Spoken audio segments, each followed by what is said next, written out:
સુરત શહેરમાં હાર્ટ એટેકના કિસ્સાઓ વધતા લોકોમાં જાગૃતતા લાવવા માટે સુરત ટ્રાફિક પોલીસ અનોખા જાગૃતિ અભિયાનમાં જોડાય છે। શહેરના ટ્રાફિક જાગૃતિ કાર્યક્રમ અંતર્ગત પોલીસ હવે સ્કૂલના વિદ્યાર્થીઓને કાર્ડિયોપલ્મનરી રિસસિટેશન આપવાની તાલીમ આપી રહી છે। વિદ્યાર્થીઓને જીવન બચાવવાની તાલીમ ટ્રાફિક પોલીસે ખાનગી શાળાઓમાં કાર્યક્રમ યોજી ધોરણ 9 થી 11ના લગભગ 250 વિદ્યાર્થીઓને CPR ટ્રેનિંગ આપવાનું આયોજન કર્યું છે।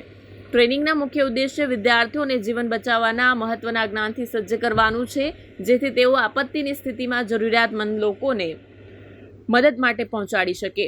ટ્રાફિક એસીપીનું નિવેદન। ટ્રાફિક એસીપી વીપી ગામિતે જણાવ્યું કે અમે અનેક વખત જોયું છે કે તાત્કાલિક CPR જીવન બચાવવા માટે ખૂબ જ અસરકારક સાબિત થાય છે। બાળકોને આ તાલીમ મળી રહે, તેઓ હિંમતપૂર્વક આવી પરિસ્થિતિમાં પગલાં લઈ શકે અને જીવ બચાવવાનો પ્રયત્ન કરી શકે। આ તાલીમે તેઓને સક્ષમ બનાવ્યા છે કે તેઓ પોતાની આસપાસના લોકો સાથે આ જ્ઞાન વહેંચી શકે। માત્ર બાળકો સુધી મર્યાદિત નહીં રહે, પરંતુ બાળકો પોતે તેમના પરિવાર અને મિત્રો સાથે આ જ્ઞાન વહેંચી શકે છે, જેનાથી સમગ્ર સમાજમાં જનજાગૃતિ વધશે। આ અભિયાનનો ઉદ્દેશ્ય છે। માનનીય પોલીસ કમિશનર શ્રી અનુપમસિંહ ગેહલોત સાહેબ તેમજ અમારા ટ્રાફિકના જેસીપી અને ડીસીપી સાહેબની સીધી સૂચના અને માર્ગદર્શન હેઠળ અમે હાલમાં જે ટ્રાફિક સેફ્ટી મંથ ચાલી રહ્યું છે 1 જાન્યુઆરીથી 31 જાન્યુઆરી સુધી, એમાં અલગ અલગ થીમ પર ટ્રાફિક સેફ્ટી અને અવેરનેસના કાર્યક્રમો કરી રહ્યા છે।